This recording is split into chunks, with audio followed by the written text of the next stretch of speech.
జమ్మూ కాశ్మీర్, హిమాచల్ ప్రదేశ్లలో మంచు విపరీతంగా కురుస్తోంది. ఉత్సాహంగా ఉల్లాసంగా చదువు సాగాలి, గొప్ప గొప్ప ఉద్యోగాలు సాధించాలి. Vignan deemed to be university. కాశ్మీర్లోను పర్వత ప్రాంతాల్లో మంచు పెరిగి కనిష్ట ఉష్ణోగ్రతలు ఘనీభవన స్థానం కంటే కిందకు పడిపోతున్నాయి.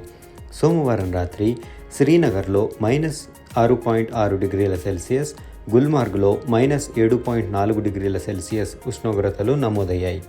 మంచు కారణంగా హిమాచల్ ప్రదేశ్లోని పలు జిల్లాల్లో 3 నేషనల్ హైవేలతో పాటు 222 చోట్ల రోడ్లని కూడా మూసేసినట్టుగా అధికారులు తెలిపారు.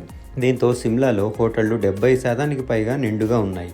పలు చోట్ల వాహనాలు జారడం వల్ల జరిగిన ప్రమాదాల్లో గత 24 గంటల్లో 4 వ్యక్తులు మృతి చెందారు. ఇంకా ఎంతోమంది గాయపడ్డారు. తీవ్రమైన చలిగాలులు ఉంటాయని చెప్పి ఆరెంజ్ అలర్ట్ కూడా జారీ చేశారు. పలు చోట్ల ఎల్లో అలర్ట్ జారీ చేశారు. గురువారం దాకా ఈ తీవ్రమైన మంచు పరిస్థితులు ఉంటాయని వాతావరణ శాఖ అధికారులు తెలిపారు.